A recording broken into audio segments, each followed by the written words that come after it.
A rally in front of We Energy's offices in Milwaukee frustrated customers facing a big increase in their bills.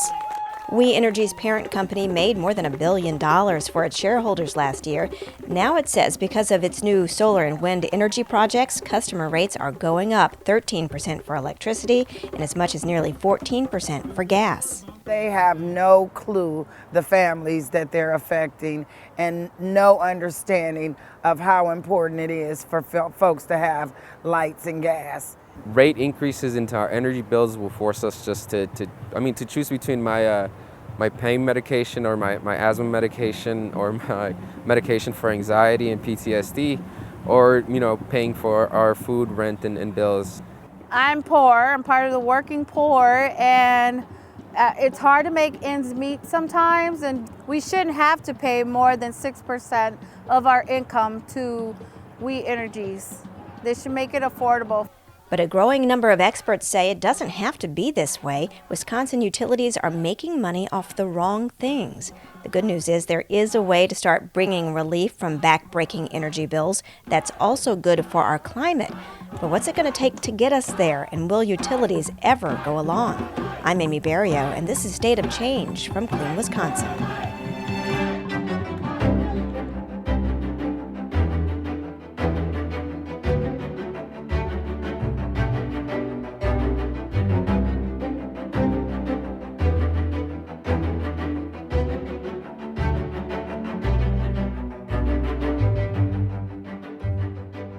We Energy's customers in Wisconsin are facing an expensive winter with a big electric and gas rate hike on the horizon.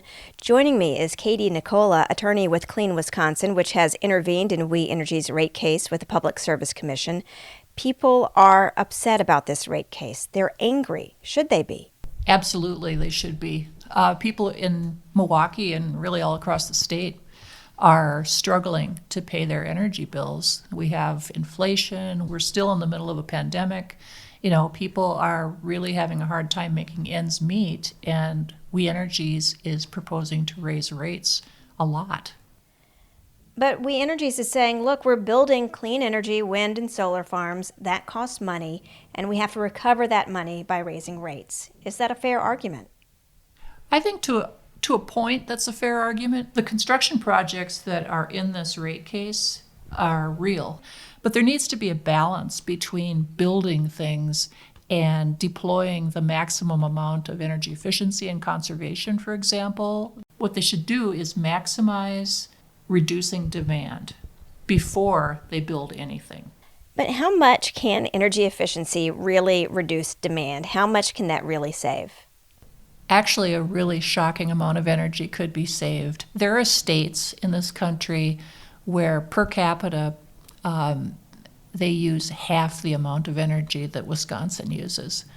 And it's because, like New York, for example, and Vermont, and so they have invested significantly in their energy efficiency programs. And as a state, that's what we should be doing. As a sort of baseline, there was a potential study, energy efficiency, a potential study done a couple of years ago, which showed enormous potential for saving money and energy by installing and doing more, things like retrofitting houses with better insulation or having more efficient appliances, or just there's a myriad of ways that we can save energy. And saving energy in the first place is the cheapest thing we can do. Any energy that we don't need to produce is saving us millions of dollars, in costs, construction costs and fuel costs and all of the things that they need money in this rate case to pay for. And in our testimony, we proposed that there should be programs to address that and to get ahead of the curve on all of this building and begin to save money for ratepayers and, in the process, really help the environment. The problem is that the way that utilities earn money and the way that investor-owned utilities are regulated gives them a disincentive to do energy efficiency. How does the way they earn money disincentivize, I guess, to use a big word, energy efficiency in Wisconsin?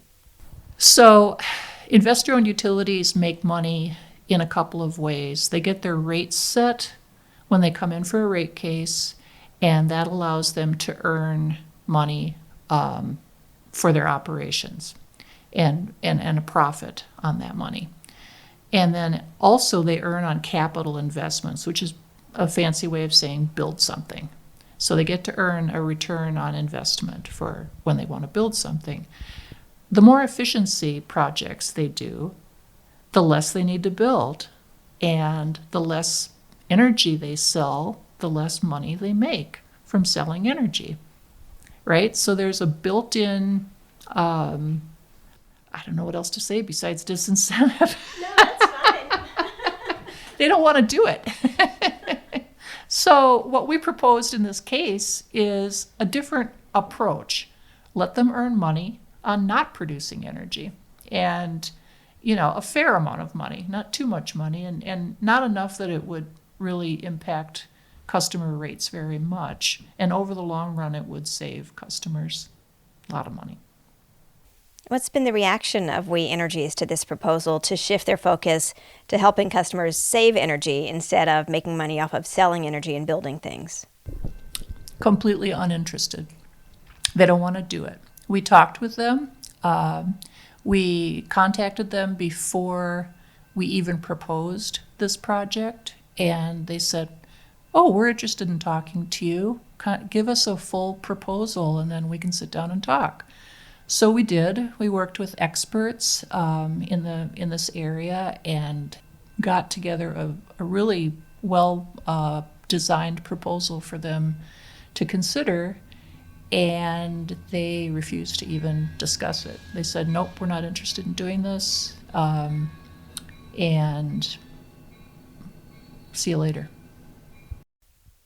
Clean Wisconsin and other groups are advocating to change the utility profit model, not just for We Energies, though, but for every single electric and gas utility in the state. Right now, their profits come from building power plants, from selling energy, and you're saying their profits should be tied to how good they are at helping customers save energy. Our proposal is a first step in that direction. It's not a wholesale shift to that model of doing business, although other states have made that shift, more of that shift, and are rewarding utilities, yes, for saving energy and managing energy better, not just continuing to build. And is We Energies interested in even a shift? Not at all. No, they're not even interested in doing a pilot program to see how well it works. Is this just the beginning, though? I mean, what's going to happen as utilities build clean energy projects without maximizing efficiency first, without doing everything they can to help their customers save energy? There needs to be a fundamental shift in how utilities do business in Wisconsin, or we're going to find ourselves in the same spiral that we've been in for far too long. So in the early 2000s, We Energies doubled down on coal. It built the Power of the Future project, which was the largest construction project in terms of cost in the history of Wisconsin, in the history of the state. We told them even back then not to build coal. Climate change was no secret in the 2000s, and it was far too expensive. And the return on investment that they managed to get was over 12% for that project. So they were making money hand over fist on building fossil fuel. It's only 20 years later. And so we've got these legacy coal plants, which now suddenly they've seen an opportunity, they've seen the necessity to shut some of those down, not enough of them fast enough in our opinion. But here we are saddled with all of these bad decisions that are costing ratepayers money and the need to transition away from those bad decisions. So what we need in this state is a planning process that takes all of that into account so that we're not just randomly constructing expensive power plants and without thinking ahead to the implications of what that means for people's pocketbooks, people's health, for the health of the environment. Without that, they're just going to want to keep building because that's how they make money. And there's a limit to how much you can build. So there just needs to be a thoughtful, reasonable way to reconsider how we regulate utilities, how they do business, and do it in the least cost way that provides reliable service. As I mentioned, We Energies made more than $1 billion in net income last year. There is a profit margin for shareholders built into this rate case, as there always is, but Clean Wisconsin is arguing it's too much. Is that right? That's right. Yeah. And we think it's especially important right now, as I said before, because people are struggling to pay their bills. We Energy's shareholders make very good profits. They make excessive profits, in our opinion. And now is not the time for that. If it ever is, the company is owned by shareholders, just like any other private company that sells stock, right? And so the shareholders expect a certain return on their investment. And We Energies has been very good at delivering that return, but it's come at the expense of customers who are paying too much for their energy in Wisconsin. Are We Energies customers still paying for the construction costs of that coal plant in Oak Creek, which the utility now says it wants to shut down in a couple of years? Yes, they are. They will be paying for it after it's no longer being used. If Wisconsin does take some steps toward moving to this kind of performance-based way for utilities to make money, would we be blazing a new trail, or how many states have already made this move, this shift?